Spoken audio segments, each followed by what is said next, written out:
ये जो ताबीज वाला जो दुआ वाला मामला चल रहा, दुआ तो गनीमत है, ताबीज भी जायज है, लेकिन इस वक्त 95% फ्रॉड हो रहा है। आप जाएंगे उसके पास, देखिए तो क्या हो गया है। हाँ, पूरा शमशान घाट है तुम्हारे ऊपर, हो गया काम। सही बोले हजरत। दूसरा आदमी क्या हो गया कि मुझको जो भी कमाता हूँ रहता टिकता नहीं है, पड़ोसी ने तुमको कुछ कर दिया, सीधा दिमाग पड़ोसी की तरफ। देख रहा हूं मैं, कई दिन से मुझे देख रहा था। ये अपना इस्लाम नहीं। अच्छा, इसमें कुछ इतने एक्सपर्ट लोग हैं। एक बाबा ऐसा था, वो एक रूम बनाया और उसने बाउंड्री वॉल बनाई, सबसे बड़ी बाउंड्री वॉल, उसमें एक एंट्री गेट रखा, उस पे वॉचमैन को बैठाया, और खुद रूम में 10 बाई 10 के रूम में बैठा था, उसमें 4 गेट बनाए, सब पे नंबर लिखा, number 1, number 2, number 3, number 4। Entry gate पर उसका वॉचमैन बैठा हुआ है, 1,000 रुपये फीस है। भीड़ लगी रहती है मरीजों की। क्या हुआ तुमको? बोले बुखार लगा, गेट नंबर 1 से जाना। ठीक है। तुमको क्या हुआ? बोले वो जिन्नात लगता है, गेट नंबर 2 से जाना। बाबा अंदर बैठे हुए, बाबा ने देखा गेट नंबर 2 से आया, हाँ जिन्नात से परेशान हो तुम। सामने वाला सोचता बाबा को कैसे पता चला कि मैं जिन्नात से परेशान हूं? हो गए, वली बन गए, करामत दिखा दी। ये साइकोलॉजी गेम चल रहा है, साइकोलॉजी गेम। नमाज पढ़ने का आदी है, आदतन पढ़ता है, इससे अफजल ये है कि वो नमाज पढ़े और आदतन नहीं, असलन और इबादतन पढ़े। ये बातें मैं इसलिए आपको बता रहा हूं कि जलसे तो बहुत होते हैं मगर रस्मन बहुत हो रहा है। नकीब होंगे, शायर होंगे, चंदा होगा, सलातो सलाम होगा, कल हो के तबसरे होंगे। बहुत अच्छा जलसा हुआ या बहुत खराब हुआ, जलसे का वजूद इसलिए नहीं हुआ। मैं 2-3 तकरीर की मिसाल दूं आपको। एक जलसा होता था जिसमें लोग तौबा करके नहीं उठते थे, लोगों की जलसे के बाद लाशें उठाई जाती।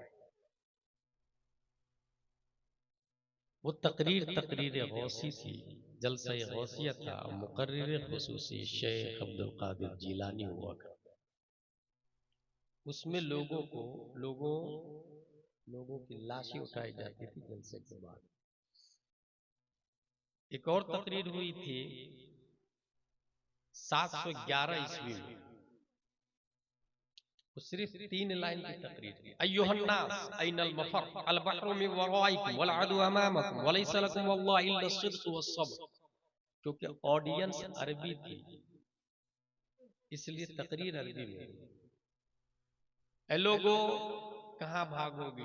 पीछे समंदर, सामने दुश्मन, दोनों जान के प्यासे। सिवाय एलाए कलमा हक के, दिया is no option, no way, no chance, no street, no path. इस तकरीर को सुनने वाले 7,000 लोग, उन 7,000 ने सुन करके 3 ही लाइन की तकरीर का वो असर लिया कि 800 साल तक स्पेन के कुफ्र की छाती पर इस्लाम का झंडा सबसे ऊंचा लहराया वो लोग। मुकर्रिर खुसूसी का नाम था हजरत तारिक बिन जियाद रज़ियल्लाहु अन्हु। वो जलसा जिससे तंजीम, तहरीक, ऑर्गेनाइजेशन, मदरसा या मस्जिद या कोई नए काम न हो, उस जलसे को अल्लामा अरशदुल कादरी बाँझ ही कहते थे। जिस तरह औरत लावलद हो अपने आप में एक ऐब है, हालांकि ताना देना जायज नहीं है। नीज ये भी देखता हूं कि अगर शादी को 4-5 साल हो जाए तो ताने शुरू हो, 2 ही साल में ताने शुरू हो जाए। गौसे आजम पता है कितने साल में पैदा हुए थे? बुढ़ापे के आगे। हजरत इस्माइल अलैहिस्सलाम उस वक्त पैदा हुए जब इब्राहिम अलैहिस्सलाम की 80 साल की उम्र। तो जलसे का वजूद नजरिया को बदलने के लिए हुआ, और नजरिया बदलता है तब अमल बदलता है, सोच बदलती है तब वर्क बदलता है। आप हर साल जलसा करते हैं, मुझसे पहले भी और खतीब आए हुए। खतीब की 2 किस्में, तनकीली और तहकीकी। जो वाकयात बयान करके चले जाए उसको तनकीली कहते हैं। उसकी भी 2 किस्में, एक एथेंटिक वाकया बयान करे और एक गढ़ा हुआ वाकया बयान करे। गढ़ा हुआ बयान करता है तो खुद भी हरामकार है और दूसरों को भी हरामकार बनाता है। ऑथेंटिक बयान करता है तो वो मुबल्लिग इस्लाम कहलाता है। तहकीकी ये होती है कि कुरान और हदीस की रोशनी में अपने टॉपिक पर दलाइल के साथ बहस करें और बात करें। मैं एक जलसा को जानता हूं, आपके यहाँ जलसे से कितना फायदा हुआ ये आपको पता है। अच्छा ये भी बता दूं, ये मेरे पास बुखारी शरीफ है, इसमें पहली हदीस है इन्नमल अमालु बिन्नियात, उसमें एक लफ्ज है मन कानत हिजरतुहु इला दुनिया युसीबुहा। जलसे का वजूद अगर दुनिया है युसीबुहा तो उसमें भी कामयाबी है, और अगर दीन है युसीबुहा उसमें भी कामयाबी है। जिसे चोर ने मेहनत की चोरी करने के लिए, इस हदीस से साबित है कि वो कामयाब हो, चोरी में कामयाब हो। ये आलम असबाब है, मन जद्द फवजद, जो कोशिश करेगा उसमें कामयाबी मिलेगी। लेकिन ओरिजिनल जलसे क्या होते हैं अल्लामा अरशद ने बताया। मैं एक जलसे को जानता हूं जो 5, 6, 7 मई 1972 में हुआ था, अपने इंडिया की बात कर रहा हूं। उस जलसे में हुजूर सैयदुल उलमा थे, हुजूर अहसनुल उलमा थे, अल्लामा मुश्ताक अहमद निजामी थे, मुफ्ती आजम हिंद थे, हुजूर मुजाहिद मिल्लत भी थे, अल्लामा सिराजुल हुदा गयावी भी थे, अल्लामा शमसुल हुदा गयावी भी थे। रीढ़ की हड्डी की हैसियत से हाफिज मिल्लत, राइट हैंड की हैसियत से अल्लामा अरशदुल कादरी थे, शायर की हैसियत से बेकल्ब शाही वगैरह। उस जलसे के बाद पब्लिक को जो फायदा हुआ, उस फायदे को दुनिया आज भी अलजामियतुल अशरफिया मुबारकपुर के नाम से याद करती है। तो जलसे का वजूद किसी न किसी पसे मंजर, किसी न किसी अहम मकसद के लिए होना चाहिए। अगर ये बात आपने समझ ली तो सुने, जो मैं कहने जा रहा हूं वो ये है कि one sentence can change your life. अगर आपकी नीयत सीखने की है, एक ही बात आपकी जिंदगी बदलने के लिए काफी। और मैं नबी की 8 बात करने जा रहा। हुजूर सल्लल्लाहु ताला अलैहि वसल्लम कौन है, इस हवाले से मैं टेक्नोलॉजी के हिसाब से समझाऊं।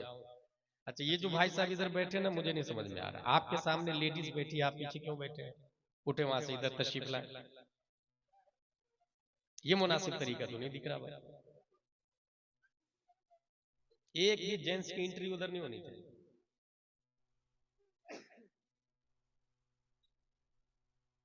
चूंकि इस्लाह मुआशरा है, हम लोग जलसे कराने वाले हो या कमेटी हो, इनका मकसद है इस्लाह होना चाहिए, तो वो खुद से शुरू कर। मैं इस सिलसिले में, वो हमारे उलमा बैठे हैं, मोहम्मद अहमद मिसबाही अशरफिया में एग्जाम से पहले बाल चेक होता है, तो चेक करने से पहले वो खुद कटा के आते थे।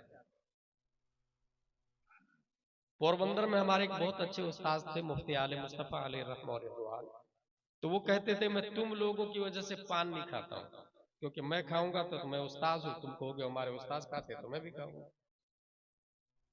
तो जो इंसान इस्लाह शुरू कर रहा, कौम के अंदर इस्लाह चाह रहा, वो खुद से शुरू करे, अपने से शुरू करे। हुजूर सल्लल्लाहु ताला अलैहि वसल्लम की बात कितनी वैल्यूफुल है। ये बुखारी शरीफ है, इसको लिखा है Abu Abdullah Muhammad bin Ismail Bukhari ने। 2000 समथिंग हदीस है बगैर तकरार के, और तकरार के साथ में 7000 समथिंग हदीस है इस किताब के अंदर।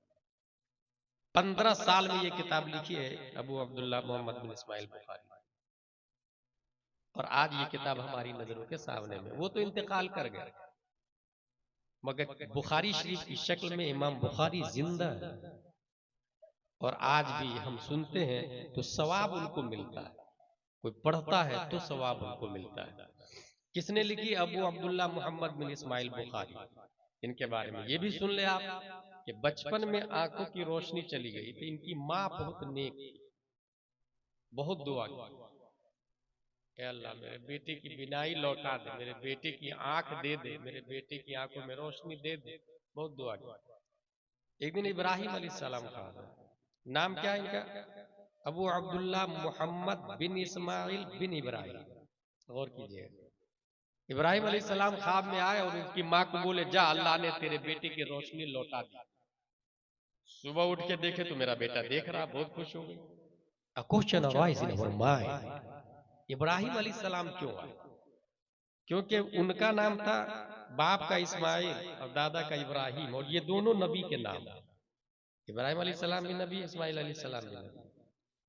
इससे मैं ये कहना चाह रहा हूं, जब आपके यहाँ बच्चा या बच्ची पैदा हो तो पहले फोन लगाए कि नाम क्या रखें। नाम रखने के बाद मत फोन लगाए कि पप्पू का माना क्या होता और गुड्डू का माना क्या होता और परवीन का माना क्या होता। न मिसबाहुल लुगात में मिलता, न फिरोजुल लुगात में मिलता। और नाम का असर बच्चों पे कितना पड़ता है इसका अंदाजा इस जुमले से लगाए। अगर कोई एक बार आपको कमीना बोले तो बहुत बुरा लगता है, जबकि लफ्ज ही है। 2 बार बोले तो और बुरा लगता है, 10 बार बोले, नाम ही पड़ जाए तो चिढ़ने लग जाता है।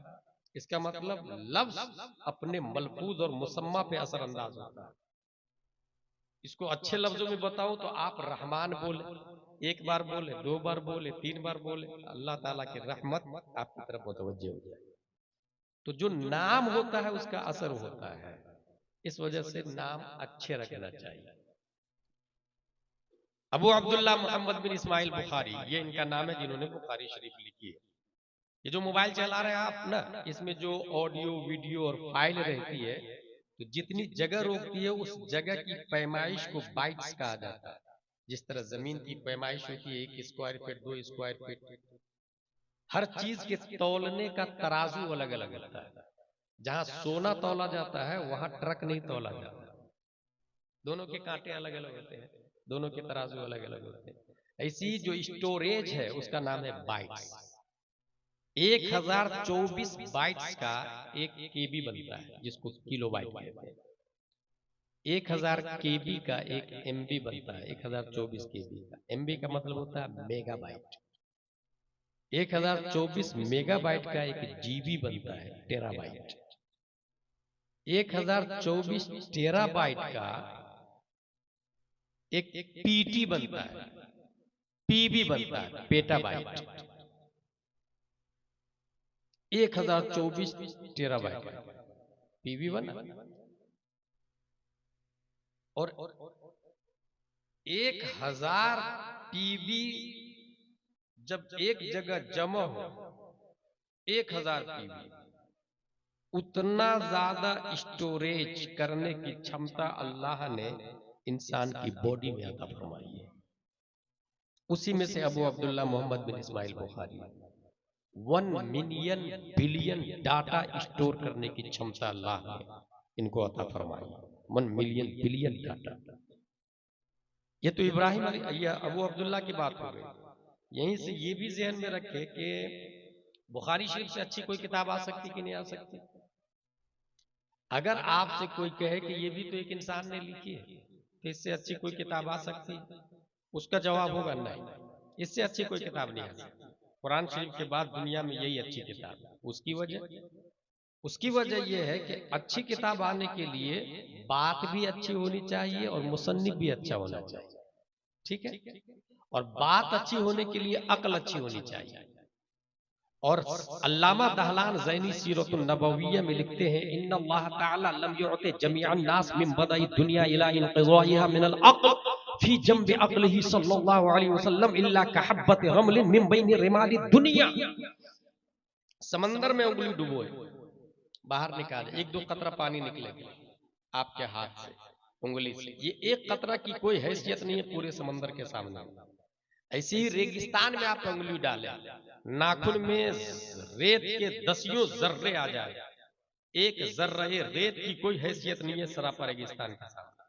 अल्लामा दहलान लिखते हैं, आदम से लेकर कयामत तक जितने लोग हैं, जिसमें अंबिया भी इंक्लूड है, हजरत मूसा, हजरत ईसा, हजरत यूसुफ, तमाम अंबिया किराम, जिसमें साइंटिस्ट भी इंक्लूड है, सुकरात, बुकरात, अरस्तु, फिसागोरिस, Kepler, Zarqali, APJ, Stephen Corleone, तमाम के तमाम उलमा भी इंक्लूड है, तमाम दकातेरा, फाजिलर, teachers, lecturer, BEd, DEd, MBBS, MD, DM, BUMS, BMS, Oxford, Cambridge, तमाम तर वकाला आदम से लेकर कयामत तक अल्लाह ने इन लोगों को जितनी अक्ल दी है वो एक जर्रे रेत की तरह है, सरापा रेगिस्तान रब्बे कदीर ने मुस्तफा को अक्ल अता फरमा दी। तो नबी से ज्यादा जीनियस नहीं आ सकता, तो नबी से ज्यादा अफजल बात नहीं हो सकती, और जब बात नहीं हो सकती तो बुखारी से अफजल कोई किताब भी नहीं हो सकती। बुखारी शरीफ की ये जो बाब है, ये बाब है किताबुल इत्तिसाम बिल किताब व सुन्नह, अकीदे की हिफाजत कुरान और हदीस से कैसे करेंगे, कैसे मजबूती से पकड़ेंगे। इस सिलसिले में मैं 8 हदीसें इसमें दर्ज है। पहली हदीस अन अबी हुरैरा रदियल्लाहु अन्हु अन्ना रसूलुल्लाह सल्लल्लाहु अलैहि वसल्लम क़ाल कुल्लु उम्मती यदखुलूना जन्नह इल्ला मन अबा क़ालू व मन याबा क़ाल मन अतानी फ़क़द अबा मन अतानी दखलल जन्नह व मन असानी फ़क़द अबा। यह हदीस शरीफ है। इसका मतलब यह है हुजूर सल्लल्लाहु अलैहि वसल्लम फरमाते हैं मेरी हर उम्मत जन्नत में जाएगी मगर वो जो इनकार करे। अबा, सहाबा ने पूछा कौन इनकार कर रहा है या रसूलुल्लाह सल्लल्लाहु अलैहि वसल्लम। नबी ने एक ज़ाब्ता दिया कि जो मेरी इत्तिबा करे वो जन्नत में जाएगा और जो मेरी नाफरमानी करे वो जहन्नम में जाएगा। इसका मतलब हमारे नबी सल्लल्लाहु ताला अलैहि वसल्लम एक रोल मॉडल, एक आइडियल है। चूंकि इंसान नेचुरली बहुत कमजोर है, आपको लगता होगा मैं बहुत स्ट्रांग हूं, गलत। मिट्टी से बने हैं, वल्लज़ी खलक़कुम मिन तुराब। और आपको अपनी हैसियत का अंदाजा लगाना हो तो कब्रिस्तान में जाके कब्र खोद के देखें, हड्डी नजर आएगी।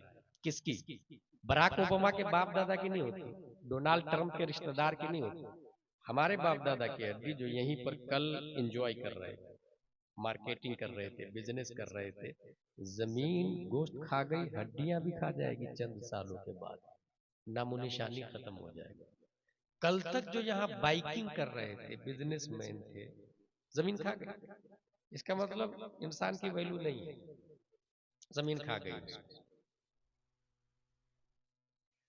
ये इंसान वैल्यूफुल कब बनेगा? अल्लाह ने रूह डालने के बाद एक जिम्मेदारी दी, क्योंकि अल्लाह जानता है ये उंगली भी मिट्टी की है और मिट्टी क्या कर सकती है, आंख भी मिट्टी की है, आंख क्या देख सकती है, चेस्ट मिट्टी का क्या कर सकता है वो। तो ये दिल क्या करेगा, हाथ क्या करेंगे, आंख क्या करेगी, जुबान क्या करेगी, ये सब के लिए अल्लाह ने एक एग्जाम्पल बनाया। उंगली क्या करेगी, इसके लिए अल्लाह ने एक उंगली बनाई। आंख क्या करेगी हम लोगों की, इसके लिए अल्लाह ने एक आइडियल आंख बनाया। जुबान हमारी क्या करेगी, क्या करनी चाहिए, इसके लिए अल्लाह ने एक आइडियल जुबान बनाया।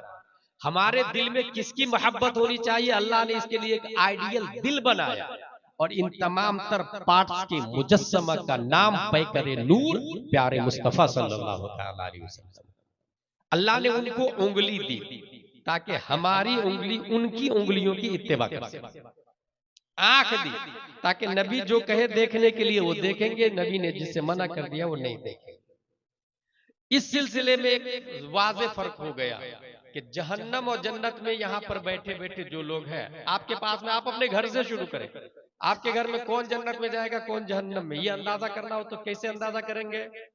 सीधा देखिएगा कि नबी की बात इनकी बात के मुताबिक है या मुखालिफ है, नबी का काम इनके काम के मुखालिफ है या मुताबिक है, बस यही क्लियर है। एक और आसान लफ्जों में बताऊं, एक वली साहब यहां बैठे दाएं तरफ मिंबर पर, दूसरे वली साहब बाएं तरफ। बाएं वाले बारिश भी बरसा रहे हैं, मरीजों की लाइन लगी हुई है, वो कुछ भी दुआ करते तो हो जाता, मुर्दे को भी जिंदा कर देते, गुस्सा आता तो मां बहन की गाली देके भी भगा देते। इधर वाले वली साहब कुछ नहीं करते, जब भी मुअज्जिन हय्या अलल फलाह कहता वो मस्जिद पहुंच जाते हैं, एक भी काम खिलाफ शरअ नहीं करते। दोनों में से पब्लिक कहां भीड़ लगाएगी? इधर वाले के पास नहीं लगाएगी, पब्लिक इधर भीड़ लगाएगी। क्योंकि एक तो पब्लिक मादा परस्त है, प्लस में वो मादा चीजें दे रहे हैं। उन्होंने मिरेकल दिखाया, बारिश, मरीजों को शिफा कर, फूक मारा, शिफायाबी मिल गई, पब्लिक इधर ही भीड़ लगाएगी। गौसे आजम सुने क्या फरमाते हैं, वो कहते हैं बड़ा वली वो नहीं, बड़ा वली वो, और उसकी सबसे बड़ी करामत क्या है? इन्होंने तो बारिश बरसाई, दुआ की, ठीक हो गया। वो अच्छा, हुजूर सल्लल्लाहु अलैहि वसल्लम का सबसे बड़ा मौजज़ा क्या? हुजूर ने चांद को फाड़ा, सूरज को बुलाया, क्या ये बड़ा मोजज़ा है? नहीं। मुर्दे को जिंदा करना बड़ा मोजज़ा है? नहीं। दरख्त को नबी ने इशारा किया इधर आ, तो दरख्त आ गया, क्या ये बड़ा मोजज़ा है? नहीं। हुजूर सल्लल्लाहु अलैहि वसल्लम का सबसे बड़ा मोजज़ा वो है जो अभी भी हमारे सामने है, उसको कुरान शरीफ कहा जाता है। कुरान शरीफ अल्लाह का कलाम है, वो सबसे बड़ा मोजज़ा है और आज भी उसका चैलेंज है। वइन कुन्तु फी गैबिम मिम्मा नज़्ज़लना अला अब्दिना फअतु बिसूरतिन मिन मिस्ली, इसके मिस्ल अल्लाह के बता दो। यही वजह है कि 208 कंट्री मिलके इस्लाम को टेररिस्ट तो बोल रहा है मगर कुरान का जवाब नहीं ला रहा। और यही तरीका था मैदान बद्र में, अबू जहल नबी को मारना तो चाह रहा था मगर कुरान का जवाब ला नहीं सका। सेम कनेक्टिविटी है।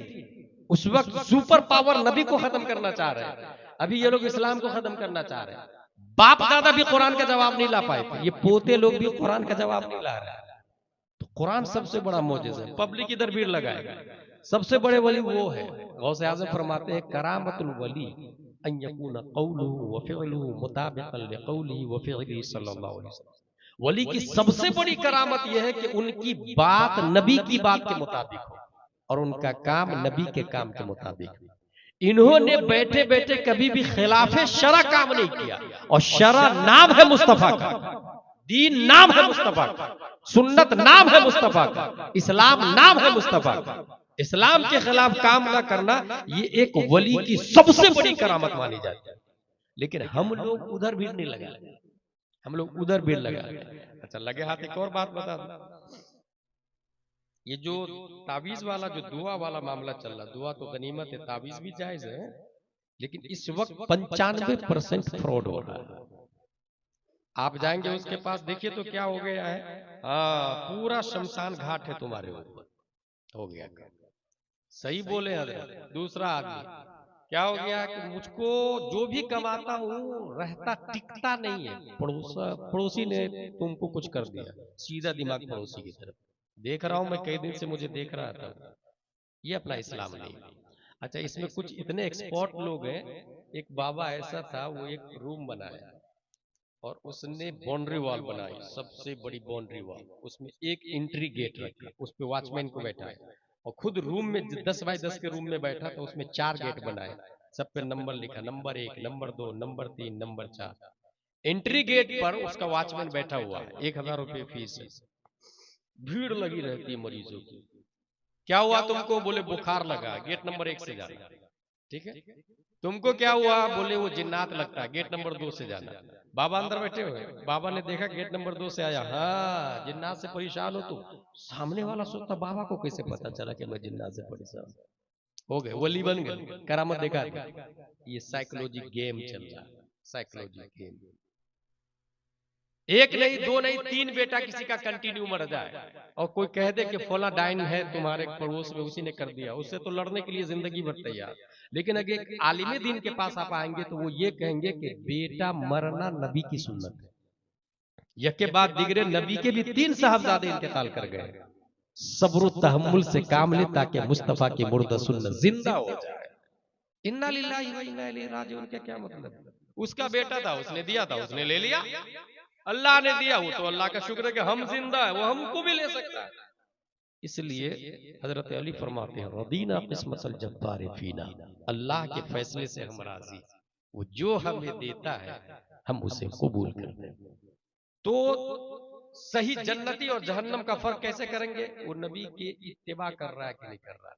इत्तिबा की 1-2 मिसाल दे दूं, फिर दूसरी हदीस पढ़ता हूं।